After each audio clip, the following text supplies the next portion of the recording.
ஒரு ரயில் வேகமாக போயிட்டு இருக்கு. அது ஒரு ரயில்வே ஸ்டேஷனில் கொஞ்ச நேரம் நின்றுது. அப்போ அதில் ஒரு ஆள் ஏறினார். தலையில் ஒரு மூட்டையை வச்சுருந்தார்.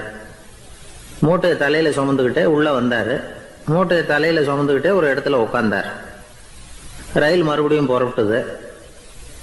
இவர் தன் தலையில் இருந்த மூட்டையை கீழே இறக்கி வைக்கணும்ல, வைக்கல, சுமந்துக்கிட்டே வரார். எதிரில் உட்காந்துருந்தவர் கேட்டார், ஏங்க ஏன் இப்படியே உட்காந்துருக்குறீங்க தலையில் மூட்டையை வச்சுக்கிட்டு? மூட்டையை கீழே இறக்கி வைக்கலாமே அப்படின்னார். வேணாங்க, பாவம், தலையில் இருக்கிற மூட்டையை இறக்கி ரயிலில் வச்சா ரயிலுக்கு பாரம் அதிகமாக இருக்கும் அப்படின்னார் அவர். இப்படி ஒரு ஆளை பார்த்தா நமக்கு சிரிப்பு தான் வரும். ஏன்னா ரயிலுங்கிறது அந்த மூட்டையையும் சேர்த்து சுமந்துக்கிட்டு தான் போகுது. அவன் அந்த மூட்டையை தலையில் வச்சுருந்தாலும் ஒன்று தான், தரையில் வச்சுருந்தாலும் ஒன்று தான். அதனால் ரயிலுக்கு எந்த மாற்றமும் ஏற்பட போகிறதில்ல. அதே மாதிரி தான் நம்ம மனமும். இதுவும் ஒரு தேவையில்லாத சுமை, அனாவசியமாக சுமந்துக்கிட்டு இருக்கிறோம். இதை கீழே இறக்கி வச்சுட்டா வாழ்க்கை பிரயாணம் சுகமாக இருக்கும். ரயில் பிரயாணம் பண்ணுற அந்த ஆள் மூட்டையை சுமக்கிறான், வாழ்க்கை பிரயாணம் பண்ணுற நாம மனசை சுமக்கிறோம். இது ரெண்டுக்கும் எந்த வித்தியாசமும் இல்லை. மனசை கீழே இறக்கி வச்சுட்டா பாரம் இல்லாமல் வாழலாம், பறவைகள் மாதிரி பறக்கலாம், குழந்தைகள் மாதிரி கள்ளங்கபடம் இல்லாமல் வாழலாம். இந்த வெளி உலகத்தில் நாம் நிலை பெற்று இருக்கணும், வேரூன்றி இருக்கணும். அதே சமயம் நம்முடைய உள்வெளியில் ஆன்மீக வாழ்க்கையில் பாரம் இல்லாமல் இருக்கணும். அப்போ பறக்கணும், நதியை போல் ஓடணும், மிதக்கணும். பயணம் சுகமாக இருக்கும், களைப்பு தெரியாது, கவலை தெரியாது. ஒரு சீடன் போதி தர்மரை நாடி வந்தான். குருவே, நீங்கள் என்ன வெறுமையாக இருக்க சொன்னீங்க, நான் இப்போ மறுபடியும் வெறுமையானவன் ஆகிட்டேன், அதனால் இப்போ என்ன செய்ய சொல்கிறீங்க என்ன அப்படின்னு சொல்லி நின்னான்.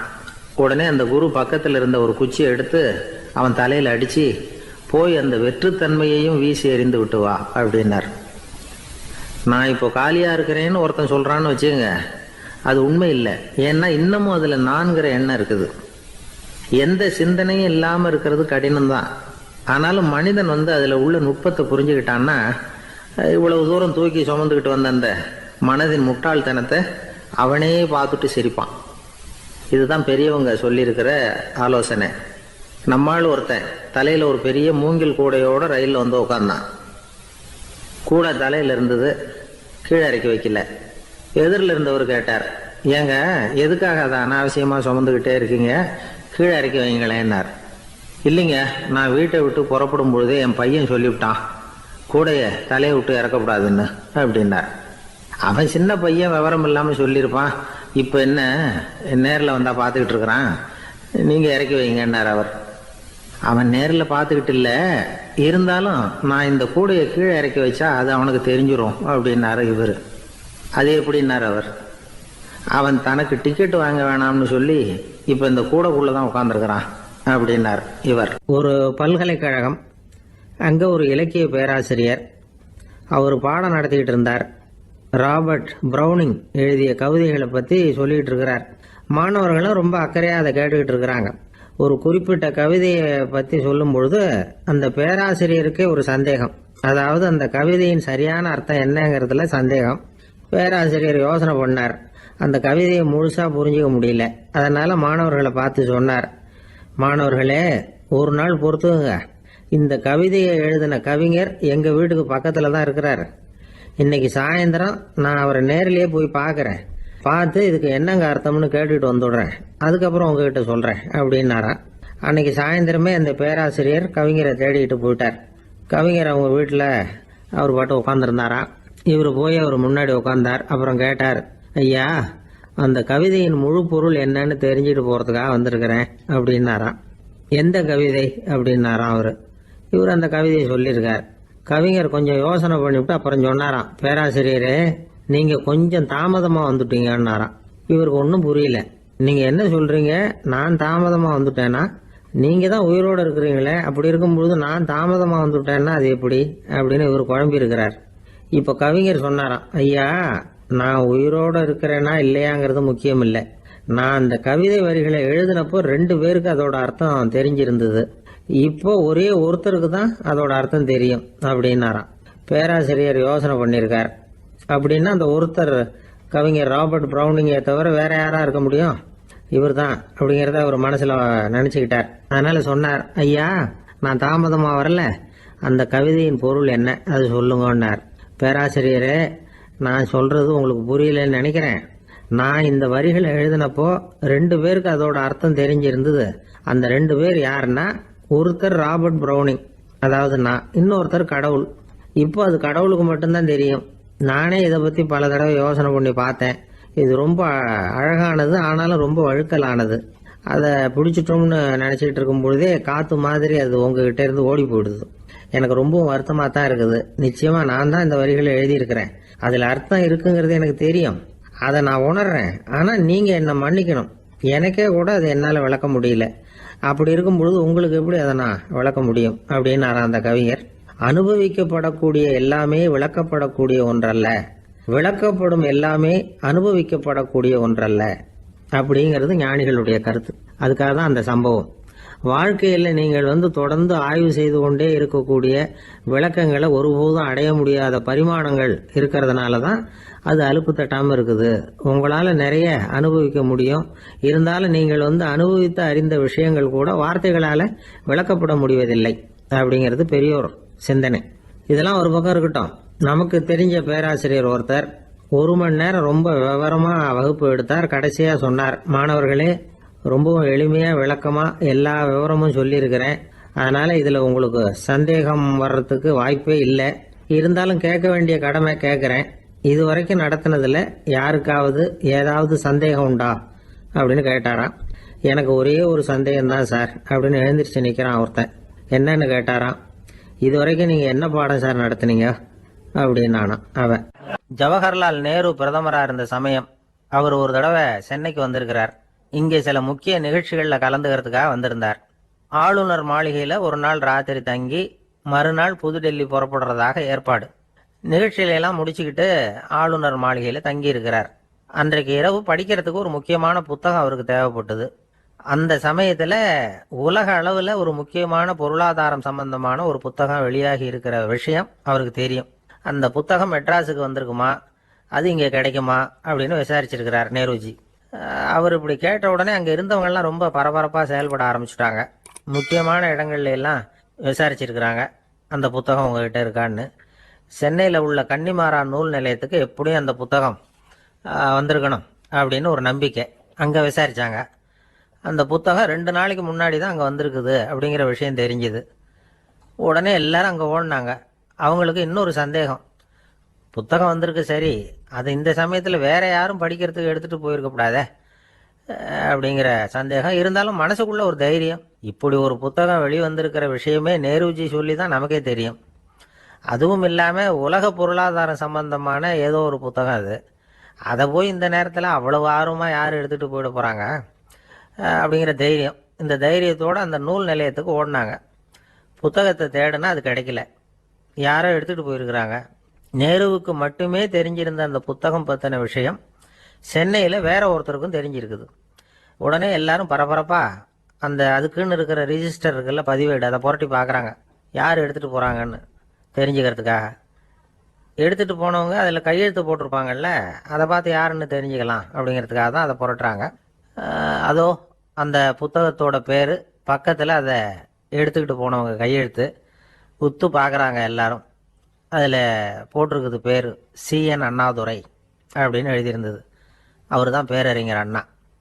நேரு படிக்க விரும்பின ஒரு புத்தகத்தை அதே நேரம் படிக்க விரும்பின இன்னொரு தலைவர் இவர்.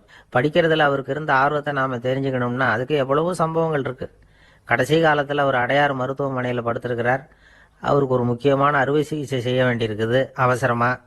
அமெரிக்காவிலேருந்து டாக்டர் மில்லர் வந்திருக்கிறார். அவர்கிட்ட கேட்குறார், டாக்டர் நாளைக்கே அறுவை சிகிச்சை செய்ய போகிறீங்களா அப்படின்னு. ஆமாங்கிறார் டாக்டர் மில்லர். நாளைக்கு மறுநாள் செஞ்சுக்கிறேனே அப்படின்னாரான் அண்ணா. ஏன் ஏதாவது நாள் பார்க்குறீங்களான்னு கேட்டிருக்கார். இல்லை, ஒரு புத்தகத்தை படிச்சுக்கிட்டு இருக்கிறேன், அதை நாளைக்குள்ளே முடிச்சிருவேன், அதுக்கப்புறம் நான் இறந்தாலும் கவலை இல்லை அப்படின்னாரான் இவர். அவர் தான் அறிஞர் அண்ணா. சங்ககால நூல்கள்லேருந்து சமீபத்தில் வந்த நூல்கள் வரைக்கும் எல்லாம் அவர் படிச்சிருக்கிறார். ஒரு திருமண விழாவில் அவர் பேசும்பொழுது சொன்ன விஷயம் இது. சங்க காலத்தில் காதலியை மணக்க விரும்புகிறவனுக்கு அவனுடைய தந்தை வீர சோதனைகள்லாம் வைப்பார். போய் புலிப்பல் கொண்டுக்கிட்டு வா, அப்போ தான் என் பொண்ணை கொடுப்பேன் அப்படின்னு சொல்லுவார். காதலன் உடனே காட்டுக்கு போவான், ஒரு புலியை கொன்று அதனுடைய பல்லை கொண்டுகிட்டு வருவான். அதை வீர பதக்கத்தில் பதிச்சு அவனுக்கு மாமனார் சூட்டுவார் கல்யாண சமயத்தில். இப்போலாம் காதலன் கிட்ட அப்படி சொல்ல முடியாது. இப்போலாம் காதலன் கிட்ட காட்டுக்கு போய் புலிப்பல் கொண்டுகிட்டு வான்னு யாராவது சொன்னால் புலி தான் மாப்பிள்ளையாக வந்து சேரும் அப்படின்னா. நம்பிக்கை இல்லைன்னா இந்த உலகத்தில் நாம் நடமாடவே முடியாது. அவநம்பிக்கையோடு இருந்துகிட்டு இருந்தா என்னைக்கும் அவஸ்தை தான். நாம் நம்புறது நடக்குதோ இல்லையோ அது வேற விஷயம். ஆனால் எதையும் நம்பி தான் நாம் அடி வைக்க வேண்டியிருக்கு. வேற ஒன்றும் வேணாம், ஒரு லாட்ரி சீட்டு வாங்குறோம், அது எங்கே நமக்கு விழப்போகுது அப்படிங்கிற அவநம்பிக்கையோடவா வாங்குறோம். பரிசு நமக்கு தான் அப்படிங்கிற நம்பிக்கை உள்ளூர இருக்கிறதுனால தான் அதை வாங்குறோம். இருந்தாலும் முடிவு வேற மாதிரி ஆயிடுது.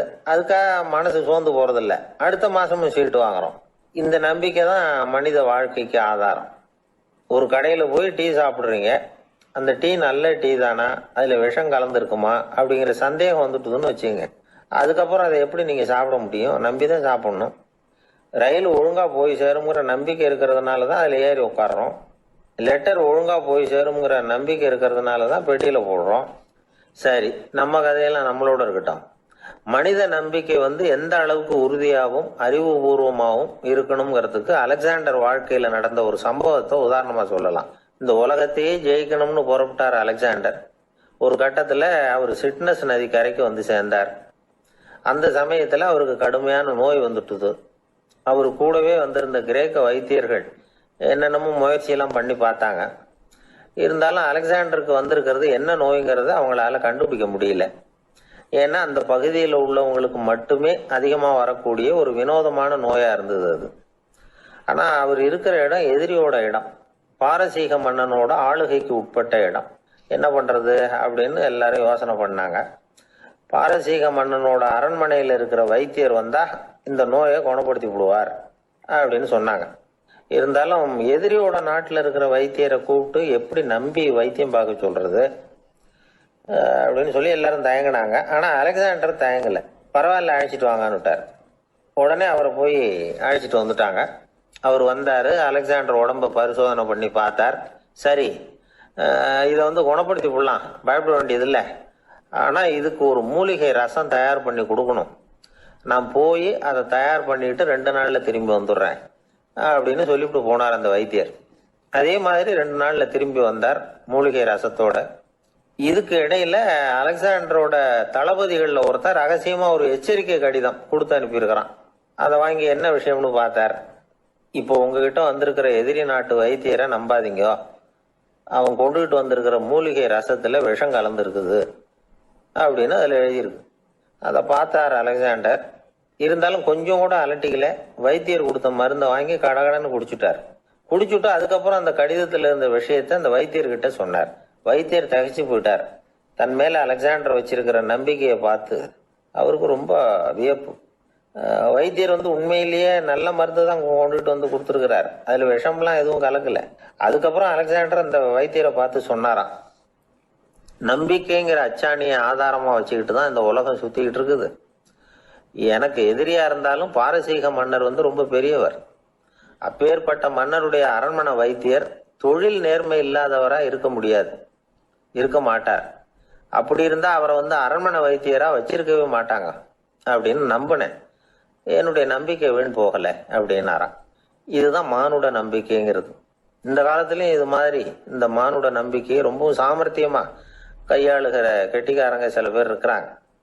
ஒரு இந்த காலத்து குரு, அவருக்கு ஒரு சிஷ்யன். குரு முன்னாடி அந்த சிஷ்யன் ரொம்ப பணிவா நின்று, குருவே உங்க கையால விஷத்தை கொடுத்தாலும் அதை வாங்கி மடமடன்னு குடிச்சிருவேன் அப்படின்னா. உன்னுடைய குரு பக்தியை மெச்சினேன் அப்படின்னார் குரு.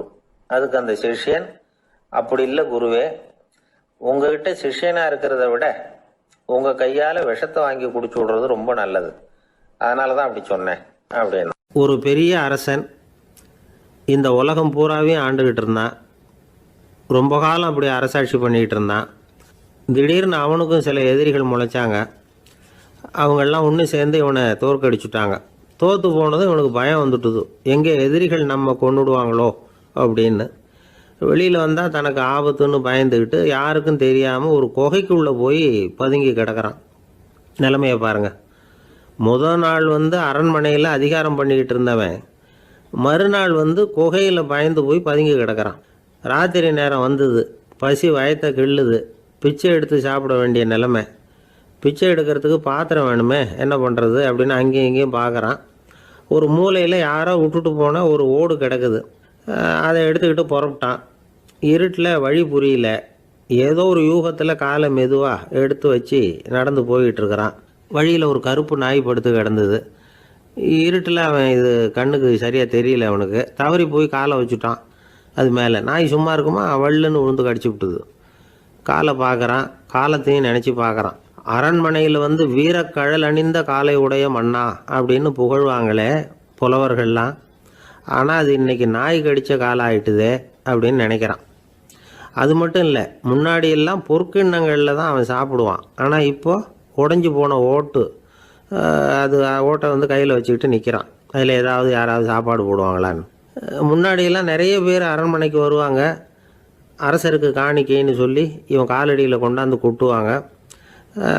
அப்போலாம் இவன் அந்த ஜனங்களுடைய முகத்தை திரும்பி கூட பார்க்கறதில்ல. ரொம்ப கர்வமாக உட்காந்துருப்பான்.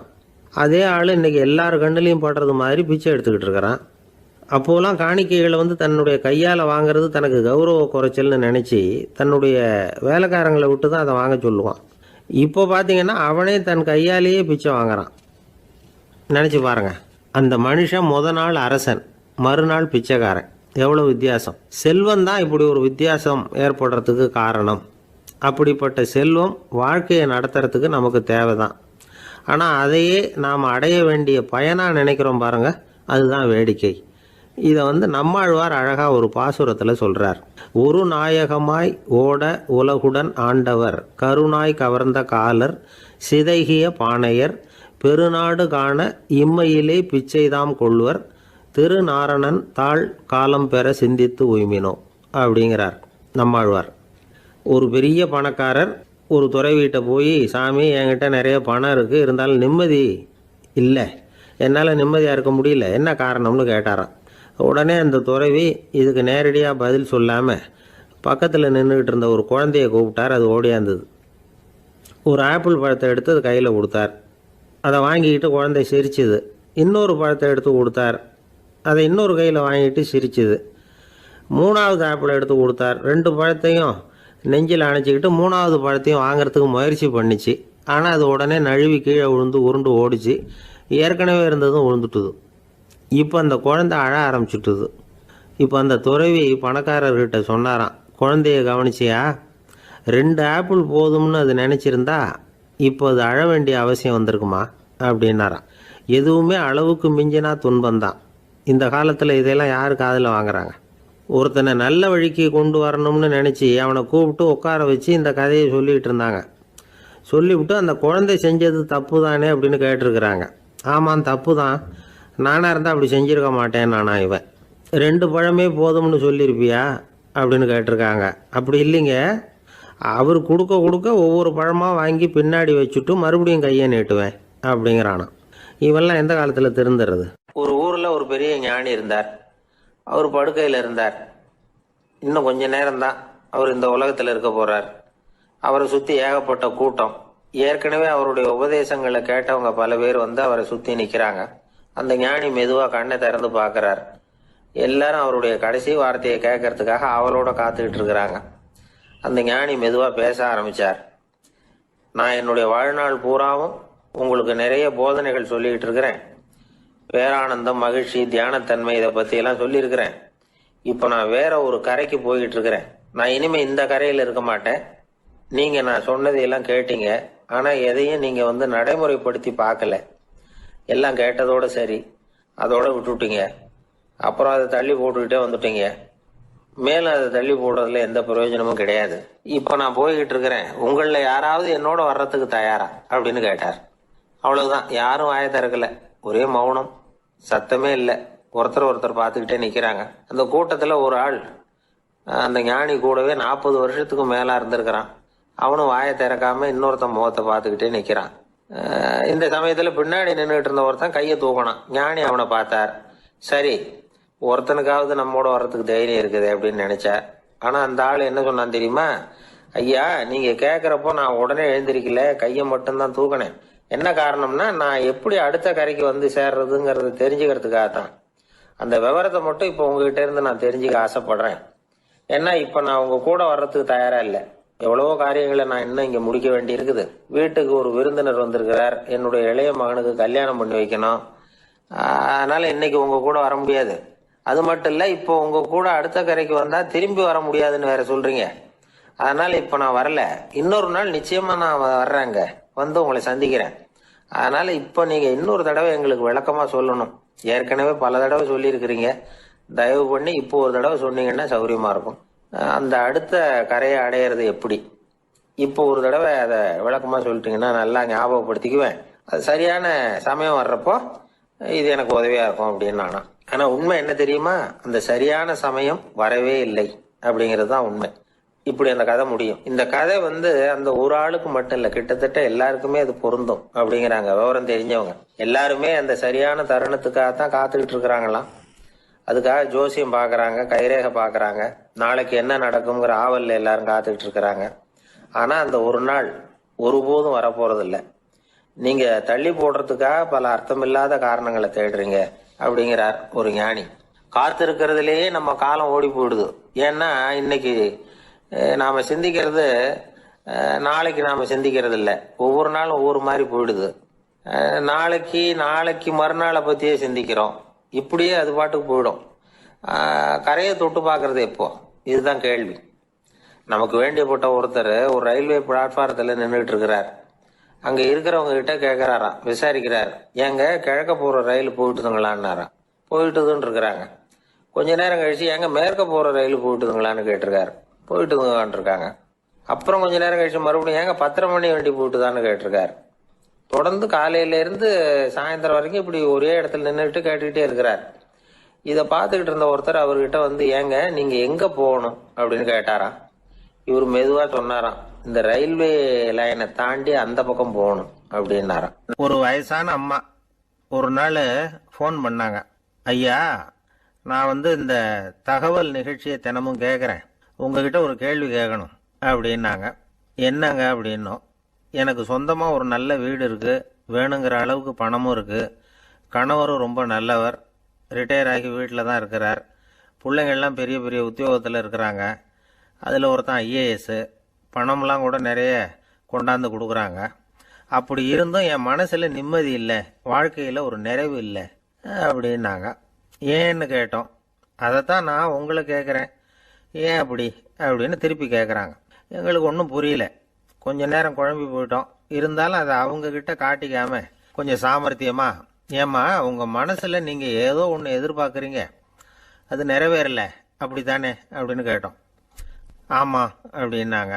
அதுக்கப்புறம் அவங்கக்கிட்ட கொஞ்சம் மனம் விட்டு பேசுகிறப்போ தானாக விஷயம் வெளியில் வந்தது. அதாவது அவங்க பிள்ளைங்க பெரிய பெரிய உத்தியோகத்தில் இருக்கிறதுனால அவசரமாக பார்த்துட்டு ஓடுறாங்களாம். ஆசையாக அம்மான்னு கூப்பிட்டுக்கிட்டு கிட்ட உட்காந்து கொஞ்ச நேரமாவது என்கிட்ட பேசினா தானே என் மனசு கொஞ்சம் நிம்மதியாக இருக்கும். அது அவங்களுக்கு தெரிய மாட்டேங்குதே அப்படிங்கிறாங்க. இதுதான் அவங்களுடைய ஏக்கம். இந்த ஏக்கம் அந்த தாயின் மனசில் இருந்துகிட்டு இருக்குது. இப்படி மகனுடைய அன்புக்காக மட்டுமே ஏங்குற தாய்மார்கள் பல பேர் இருக்கிறாங்க இந்த உலகத்தில். இதை நினைக்கிறப்போ ஒரு வெளிநாட்டு நாடோடி கதை ஞாபகத்தில் வருது. அதாவது கடவுள் படைப்பு தொழிலில் ரொம்ப மும்முரமாக ஈடுபட்டுக்கிட்டு இருந்தாராம். மீன்களை படைச்சாராம், பறவைகளை படைச்சாராம், விலங்குகளை படைச்சாராம். அவருக்கு திருப்தி ஏற்படலை. அதுக்கப்புறம் மனிதர்களை படைச்சிருக்கிறார். அப்பவும் அவருக்கு மன நிறைவு ஏற்படலையா. கடைசியாக தன்னுடைய சக்தி முழுசையும் பயன்படுத்தி குறையே இல்லாத அளவுக்கு ஒரு படைப்பை உருவாக்கினாராம். அந்த உன்னதமான ஒரு படைப்பு அதுதான் பெண், அதாவது தாய். இப்படி உருவாக்கி எல்லாரையும் இந்த உலகத்தில் விட்டுவிட்டாராம். அதுக்கப்புறம் கொஞ்ச காலம் கழித்து தன்னுடைய தேவியை அழைச்சிக்கிட்டு இந்த பூலோகத்துக்கு வந்திருக்கிறார். தன்னுடைய குறையில்லாத படைப்பாகிய பெண்ணை பார்த்தாராம். ஏம்மா உனக்கு இன்னும் ஏதாவது குறை இருந்தால் சொல்லு, அதையும் நிவர்த்தி பண்ணி விடுறேன் அப்படின்னாராம். அந்த அம்மா பார்த்துருக்காங்க. சுவாமி, எனக்கு நீங்கள் கொடுத்துருக்கிறது 2 கை. என்னுடைய பிள்ளைகளுக்கு சேவை செய்கிறதுக்கு இந்த 2 கை பத்தலை. அதனால் இன்னும் ஒரு 2 கை கொடுத்தா தேவலை அப்படின்னாங்களாம். கடவுள் பார்த்தார். அதனால் என்ன, அப்படியே செஞ்சுடலாம், இதோ அதுக்கான வரம் கொடுத்துட்டேன் அப்படின்னார். அந்த அம்மாவுக்கு இப்போ 4 கை ஆயிட்டுது. 4 கையாலையும் குழந்தைகளுக்கு சேவை செய்ய ஆரம்பிச்சுட்டாங்க. கடவுள் திருப்தியா திரும்பி போனார். அதுக்கப்புறம் கொஞ்ச காலம் கழிச்சு மறுபடியும் திரும்பி வந்தார் தேவியோட. பெண்ணை பார்த்தார். இப்போ என்னம்மா சந்தோஷம் தானே அப்படின்னாராம்.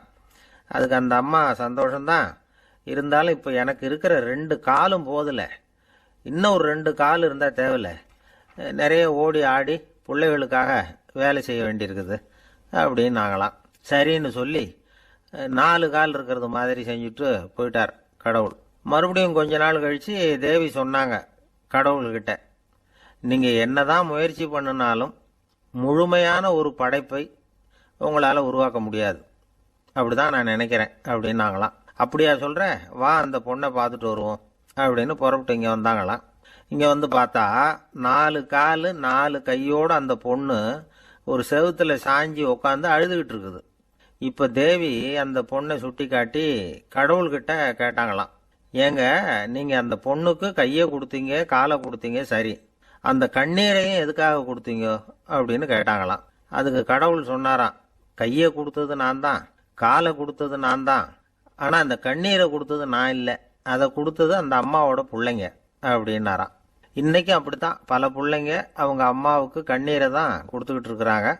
அம்மாவை மதிக்கிற பிள்ளைங்க தான் இன்றைக்கி நல்லபடியாக இருக்கிறாங்கங்கிறது அவங்களுக்கு தெரியறதில்ல. இந்த காலத்து பிள்ளையாண்டான் ஒருத்தன் அவங்க அம்மா கிட்டேயும் நல்ல பிள்ளையா நடந்துக்குவான், மனைவிகிட்டையும் நல்ல கணவனாக நடந்துக்குவான், ரொம்ப சாமர்த்தியம். ஒரு நாள் அவங்ககிட்ட கேட்டாங்க, ஏன்பா உங்கள் அம்மாவும் உன் மனைவியும் சண்டை போட்டுக்கிட்டா நீ எந்த பக்கம் அப்படின்னாங்களாம். வீட்டுக்கு வெளிப்பக்கம் அப்படின்னானா. அவன் ஒரு ஊரில் ஒரு விஞ்ஞானி இருந்தார். அவர் பேர் என்னன்னா ஹோ, இதுதான் அவர் பேர். ஒரு ஊசியை கண்டுபிடிக்கணும், அதுக்காக அவர் ரொம்ப காலமாக தலையை பிச்சுக்கிட்டு ஆராய்ச்சி பண்ணிக்கிட்டு இருந்தார். அது என்ன ஊசி தெரியுமா? இந்த தையல் மிஷினில் இருக்குல்ல, அந்த ஊசி தான். அவருக்கு பிடிபடாமல் இருந்த விஷயம் என்னன்னா, அந்த ஊசியோட கூர்மையான பாகத்தில் நூலை எப்படி கோக்கிறது, அது எப்படி சேர்க்கறது, அதில் மற்ற ஒரு பாகம் வந்து மிஷினுக்கு உள்ளே போயிடுது. அதனால் அந்த பாகத்தில் சாதாரணமாக மற்ற ஊசியில் நாம் செய்கிறது மாதிரி நூலை கொண்டு போய் நுழைக்க முடியாது. அப்படியே நுழைச்சாலும் தைக்கிறது எப்படி, அது முடியாத காரியம். இதுதான் அவருக்கு இருந்த பிரச்சனை. ரொம்ப நாள் யோசனை பண்ணி பார்த்தார். தையல் மிஷின் ஊசியோட வடிவ அமைப்பு அவருக்கு புலப்படலை. ராத்திரி பகலாக அதே ஞாபகமாக இருந்தார். ஒரு நாள் அவர் தூங்கிக்கிட்டு இருக்கிறார். அப்போ ஒரு கனவு வந்தது. எப்படின்னா, அந்த கனவுல அவரை வந்து ஒரு மலைஜாதி மக்கள் பிடிச்சிட்டு போயிடுறாங்க, கொண்டுகிட்டு போய் ஒரு இடத்துல கட்டி போட்டுடுறாங்க. அந்த மலைஜாதி மக்களோட அரசன் ஒருத்தன் அவன் வர்றான். அவரை பார்த்து ஒரு உத்தரவு போடுறான். என்ன உத்தரவு தெரியுமா? பொழுது சாயறதுக்குள்ள நீ வந்து தையல் மிஷின் ஊசியை கண்டுபிடிக்கணும், அப்படி கண்டுபிடிக்கலைன்னா உன் தலையை வெட்டி விடுவோம். இதுதான் அந்த அரசன் போட்ட கட்டளை. இவருக்கு என்ன பண்ணுறதுன்னு ஒன்றுமே புரியல, திருன்னு முழிக்கிறார். இந்த நேரத்தில் அந்த மலைஜாதியினர் அவரை வந்து சுற்றி சுற்றி வந்து பயங்கரமாக முழிச்சுக்கிட்டு டான்ஸ் ஆடுறாங்க. தன்னை சுற்றி சுற்றி ஆடிக்கிட்டு வர்றவங்கள ரொம்ப பயத்தோடு அவர் பார்க்குறார். நேரம் ஆவ ஆவ தன்னோட இறுதி நேரம் நெருங்கிறத உணர்றார். ரொம்ப நெருக்கடியான நிலைமை. தன்னை சுற்றி ஆடுறவங்கள கவனிக்கிறார். அவங்க கைகளில் ஈட்டி மாதிரி ஏதோ ஒரு ஆயுதம் வச்சிருக்கிறாங்க. அந்த ஆயுதத்தை இவர் கண்ணுக்கு நேராக கொண்டுகிட்டு வராங்க. அதை அவர் பார்க்குறார். அந்த ஆயுதத்தின் கூரான முனையை இவர் கூர்ந்து கவனிக்கிறார். அந்த கூரான முனையில் ஒரு சின்ன துவாரம் தெரியுது. உடனே அவருக்கு பளிச்சுன்னு ஒரு ஐடியா உதயமாகுது. இதைத்தானே இவ்வளவு காலமும் நான் தேடிக்கிட்டு இருந்தேன். கூரான முனையில் ஒரு சின்ன துவாரத்தை போட்டுட்டா அது மூலமாக நூலை செலுத்தி மறுமுனையை வந்து மிஷினில் வச்சுடலாமே, தையல் மிஷின் ஊசி ரெடி அப்படின்னு நினச்சார். திடீர்னு தூக்கம் கலைஞ்சது. உடனே தன்னுடைய தலைமாட்டில் இருந்த குறிப்பு ஏடில் இதை வந்து குறித்து வச்சுக்கிட்டார். அதுக்கப்புறமா அந்த ஊசியையும் அவர் செஞ்சு முடித்தார். இது எப்படின்னு நீங்கள் நினைக்கலாம், ஆனால் இது சாத்தியம்தான். முழிச்சுக்கிட்டு இருக்கிறப்போ நமக்கு ஏற்படுற சில பிரச்சனைகளுக்கு வந்து கனவுல வந்து விடை கிடைக்கிறது உண்டு. அப்படி பல பேருக்கு ஆயிருக்கு. உங்களையும் பல பேருக்கு இது மாதிரி அனுபவம் ஏற்பட்டிருக்கலாம். எந்த ஒரு செயலை பற்றி நினைக்கிறப்போவும் அந்த செயல் நம்ம நினைவில் ஒரு நல்ல வடிவம் பெறுது. ஒரு செயல் திட்டத்தை எந்த அளவுக்கு நாம் நல்லா யோசனை செஞ்சு திட்டம் போடுறோமோ அந்த அளவுக்கு அதை சுலபமாக செஞ்சு முடிக்க முடியும். அந்த விஞ்ஞானி நினைச்ச காரியம் அவர் எண்ணம் பூராவும் ஆக்கிரமிச்சது. அதனால் அவர் நினைச்சது கனவுல உருவாகி அதுக்கு செயல் வடிவம் கிடைச்சிட்டுது. மனிதனோட உள் மனசுக்கு அவ்வளவு ஆற்றல் உண்டு அப்படின்னு சொல்றாங்க. தூக்கத்தை ஆக்கபூர்வமாக உபயோகப்படுத்துறது எப்படி அப்படிங்கிறத பற்றியெல்லாம் இப்போ நிறைய ஆராய்ச்சி பண்ணுறாங்களாம், பயிற்சியெல்லாம் வேற கொடுக்குறாங்களாம். அதனால் தூக்கத்தை பற்றி லேசாக நினச்சிடாதீங்க. நமக்கு வேண்டியப்பட்ட ஒருத்தர், அவருக்கு தூக்கத்தில் நடக்கிற வியாதி, அதுக்காக மருந்து சாப்பிட்டுக்கிட்டு இருந்தார். ஒரு நாள் அவரை பார்த்து கேட்டோம், ஏங்க உங்கள் தூக்கத்தில் நடக்கிற வியாதிக்கு மருந்து சாப்பிட்டீங்களே, ஏதாவது முன்னேற்றம், ஏதாவது இம்ப்ரூவ்மெண்ட் தெரியுதா அப்படின்னு கேட்டோம். தெரியுதுன்னார். எப்படின்னோம்? அதுக்கு அவர் சொல்கிறார், முன்னாடியெல்லாம் தூக்கத்தில் ஒரு 10 அடி தூரம் நடப்பேன், இப்போலாம் ஒரு 40 அடி வரைக்கும் நடக்கிறேன் அப்படின்னார். நாட்டில் நல்லவங்க ஒருத்தர் 2 பேர் இருக்கிறதுனால தாங்க மழையே பெய்யுது அப்படின்னு சொல்கிறது உண்டு. நல்லார் ஒருவர் உளரேல் அவர் பொருட்டு எல்லாருக்கும் பெய்யும் மழை. சில சமயம் ரொம்ப பேர் திடீர்னு நல்லவங்களாகிடுவாங்க போல இருக்கு. அதனால தான் விடாமல் பேய் மழையாக கொட்டி தீர்த்துடுது. எல்லாரும் நல்லவங்களாகிட்டா உலகமே தாங்காது போல இருக்க. அப்பப்போ ஒருத்தர் 2 பேர் நல்லவங்களாகணும், அப்போ தான் சீராக மழை பெய்யும். மாதத்துக்கு 3 பேர் நல்லவங்களானா மாதம் மும்மாரி பொழியும். இதெல்லாம் வேடிக்கை பேச்சு. இப்போ இதெல்லாம் ஒரு பக்கம் இருக்கட்டும், இப்போ விஷயத்துக்கு வருவோம். ஒரு கும்பலில் நல்லவன் யார் அப்படிங்கிறத எப்படி கண்டுபிடிக்கிறது? இதுக்கு ஒரு வேடிக்கை கதை உண்டு. என்னுடைய நண்பர் ஒருத்தருக்கு அவங்க பாட்டியம்மா சொன்ன கதையும் அது. அது என்ன கதைன்னா, ஒரு ஊரில் ஒரு சமயம் பலமான மழை பெய்ய ஆரம்பிச்சுட்டு தான். இடி மின்னல் ரொம்ப கடுமையாக இருந்திருக்குது. ஆரம்பித்த மழை வர வர கடுமையாக ஆகிட்டு இருக்குதே தவிர நிற்கிற பாடாக தெரியல. ஊர் ஜனங்கள்லாம் பார்த்தாங்க. இதுக்கு மேலேயும் வீட்டுக்குள்ளே இருந்தால் ஆபத்துங்கிறத புரிஞ்சுக்கிட்டாங்க. ஏன்னா வீடெல்லாம் இடிஞ்சி விழுந்துருமோங்கிற பயம். உடனே எல்லாரும் புறப்பட்டு ஊருக்கு பொதுவாக இருந்த ஒரு மண்டபத்தில் போய் தங்கிக்கிட்டாங்க. மின்னல் கடுமையாக இருந்தது. இடி எந்த நேரத்துலையும் விழலாம்ங்கிற நிலைமை. எப்போ விழலாம்னு பார்த்துக்கிட்டு இருக்குது. அந்த மண்டபத்தில் இருந்த ஜனங்கள் மனசுக்குள்ளே ஒரு பயம். நம்ம கூட்டத்தில் யாராவது ஒரு கெட்டவன் பாவம் பண்ணவன் இருந்தால் கூட இடி இந்த மண்டபத்தில் விழுந்துரும், அது எல்லாருக்கும் ஆபத்து அப்படின்னு நினச்சாங்க. சரி, இதுக்கு என்ன பண்ணலாம் அப்படின்னு யோசனை பண்ணாங்க. அந்த கூட்டத்தில் ஒரு பெரியவர் இருந்தார். அவர் ஒரு யோசனை சொன்னார். இதை பாருங்கள், அதுக்கு ஒரு வழி இருக்குது. அதோ எதிர்த்தாப்புல கொஞ்சம் தூரத்தில் ஒரு உயரமாக மரம் ஒன்று இருக்குது பாருங்கள். பொதுவாக இடி சுலபமாக விழறது அது மாதிரி உயரமான மரத்தில் தான். நம்ம கூட்டத்தில் இருக்கிறவங்க எல்லாரும் ஒவ்வொருத்தராக போய் அந்த மரத்தை தொட்டு விட்டு திரும்பி வந்துடணும். நம்மள பாவம் பண்ணவன் யாரோ அவன் அந்த மரத்தை தொடுற சமயத்தில் இடி விழுந்துடும், அவன் மட்டும் போயிடுவான், மண்டபத்தில் இருக்கிற நாமெல்லாம் பொழைச்சிக்கலாம் அப்படின்னு ஐடியா கொடுத்தார் அந்த பெரியவர். இது நல்ல யோசனையாக பட்டது. எல்லாரும் ஒத்துக்கிட்டாங்க. ஒவ்வொருத்தராக போய் அந்த மரத்தை தொட்டு விட்டு திரும்பி வந்தாங்க. இடி எதுவும் விழலை. இன்னமும் பாவம் பண்ண ஆசாமி அதை போய் தொடலை போல இருக்கு அப்படின்னு நினச்சிக்கிட்டாங்க. ஒவ்வொருத்தராக போகிறாங்க, எல்லாரும் போய் தொட்டுவிட்டு வந்தாச்சு. இன்னும் ஒரே ஒரு ஆசாமி தான் பாக்கி. கடைசியாக இருந்த அந்த ஆள் பயந்துட்டான். இது வரைக்கும் இடி விழலைன்னா இப்போ என்ன அர்த்தம்? இப்போ நாம தான் பாக்கி, நாம தான் தப்பு பண்ண ஆள் போல இருக்குது அப்படின்னு நினச்சிட்டான். அதனால் துணிச்சலாக போய் தொடுறதுக்கு பயந்தான், தயங்கிக்கிட்டே இருந்தான். இருந்தாலும் மற்றவங்கள்லாம் சும்மா இருப்பாங்களா? கட்டாயப்படுத்தி கழுத்தை பிடிச்சி தள்ளாத குறையா அவனை தள்ளி விட்டாங்க, போய் தொட்டுட்டு வாடான்னு. அவன் நடுங்கிட்டே போய் அந்த மரத்தை தொட்டான். அதே வினாடி ஒரு பயங்கரமான மின்னல் இடி விழுந்துட்டுது. எங்கே விழுந்தது தெரியுமா? அந்த ஆள் மேலே இல்லை, மண்டபத்தில் விழுந்தது. மண்டபத்தில் இருந்தவங்க பூரா காலி. அந்த ஒரு ஆள் மட்டும் புழைச்சிக்கிட்டான். இந்த ஒரு ஆளை காப்பாற்றுறதுக்காக தான் இடி மண்டபத்தில் விழாமல் இருந்திருக்குது. இதுதான் கதை. அதனால் நல்லவங்க எப்படியும் தப்பிச்சுக்குவாங்க அப்படிங்கிறது ஒரு நீதி. ஒருத்தன் அப்படி தான் தெருவில் நடந்து போய்கிட்டு இருந்தான், ரொம்ப நல்லவன். எதிரில் ஒருத்தன் சைக்கிளில் வந்துக்கிட்டு இருந்தான். அதில் மோதி இவன் கீழே விழுந்துட்டான். சைக்கிள்காரன் உடனே இறங்கி இவனை தூக்கி விட்டான். இவன் எழுந்திரிச்சு அவனை முறைச்சி பார்த்தான். அப்படி பார்க்காதீங்க சார், நீங்கள் ரொம்ப புண்ணியம் பண்ணியிருக்கீங்க, அதுதான் இப்போ சைக்கிளில் மோதிக்கிட்டீங்க அப்படின்றான். என்ன அப்படி சொல்கிறேன் நான்? இவன் 10 நிமிஷத்துக்கு முன்னாடி நான் லாரி ஓட்டிகிட்டு வந்தேன், அப்போ நீங்கள் எதிரில் வந்திருந்தீங்கன்னா என்ன ஆயிருக்கும் அப்படின்னானா அவன். ஒரு நாள் ஒரு 10-15 பள்ளிக்கூடத்து பிள்ளைங்க தேடிட்டு வந்தாங்க. உங்களை பார்த்துட்டு தான் போகணும், அதுக்காக தான் வந்திருக்கோம்னாங்க. என்ன விஷயம்னு கேட்டோம். நாங்கள்லாம் கூடி ஒரு முடிவு பண்ணியிருக்கிறோம், அதை உங்கள்கிட்ட சொல்லணும் அப்படின்னாங்க. அதுவும் ஒரு வாண்டு பையன் அதை சொன்னான். என்ன முடிவு அது அப்படின்னு கேட்டோம் ரொம்ப ஆர்வமாக. அதை இப்போ சொல்ல மாட்டோம், எங்களுக்கு பிடிக்கிற மாதிரி ஏதாவது ஒரு தகவல் சொன்னால் அதுக்கப்புறம் நாங்கள் அதை சொல்கிறோம் அப்படின்னா அந்த வாண்டு பையன். சரி, சின்ன பையன்கிட்ட இன்றைக்கி வசமாக மாட்டிக்கிட்டோம் அப்படின்னு நினச்சிக்கிட்டு அவங்களுக்கு தகுந்த மாதிரி ஒரு கதை சொல்ல ஆரம்பித்தோம். அது என்ன கதைன்னா, ஒரு பெரிய காடு, அதில் பலவிதமான மிருகங்கள். அந்த காட்டுக்கு ஒரு சிங்கம் தான் ராஜா. எப்பவும் காட்டுக்கு அது தானே ராஜா. ஒரு பெரிய யானைக்கு இது பொறுக்கலை. என்ன இது, எப்போ பார்த்தாலும் இங்கே சிங்கத்துக்கே ராஜா பதவி கிடைக்கிது, நான்லாம் எவ்வளவு பலசாலியாக இருக்கிறேன், அப்படி இருந்தும் எனக்கு அந்த பதவி கிடைக்கலையே அப்படின்னு தனக்குள்ளே பொறுமிக்கிட்டே இருந்தது. ராஜா பதவியை நினச்சி ரொம்ப ஏக்கம், அதுக்கு பதவி மோகம். இந்த சமயம் பார்த்து ஒரு குள்ள நரி கூட்டம் அதை தேடிட்டு வந்தது. ஐயா பெரியவங்களே, நீங்கள் இந்த காட்டுக்கு ராஜாவாக இருக்க ஆசைப்படுறீங்க, அதில் ஒன்றும் தப்பு இல்லை. ஆனால் அதுக்கு முன்னாடி நீங்கள் எங்கள் கூட்டத்துக்கு கொஞ்ச நாள் தலைவராக இருங்க, அதாவது ராஜாவாக இருங்களேன், உங்களுக்கும் ஒரு ட்ரைனிங் கிடைச்சது மாதிரி இருக்கும் அப்படின்னு சொல்லியிருக்குது இந்த கூட்டம், குள்ள நரி கூட்டம். இதை கேட்ட உடனே யானைக்கு ரொம்ப சந்தோஷம் தாங்கலை. அதுதான் எப்போன்னு பதவிக்காக காத்துக்கிட்டு இருக்குதே. இருந்தாலும் கொஞ்சம் பிகுவோட, சரி நீங்கள்லாம் இவ்வளோ தூரம் என்னை தேடிட்டு வந்து கேட்கறதுனால மறுக்க முடியல அப்படின்னு ரொம்ப ஏதோ அவளுக்கு சிரமப்பட்டு ஒத்துக்கிறது மாதிரி ஒத்துக்கிட்டது. ஏதோ உங்கள் ஆசைக்கு கட்டுப்படுறேன், கொஞ்ச நாள் உங்கள் கூட்டத்துக்கு ராஜாவாக இருக்கிறதுக்கு சம்மதிக்கிறேன் அப்படின்னுது. உடனே அந்த யானை ராஜ நட போட ஆரம்பிச்சிட்டுது.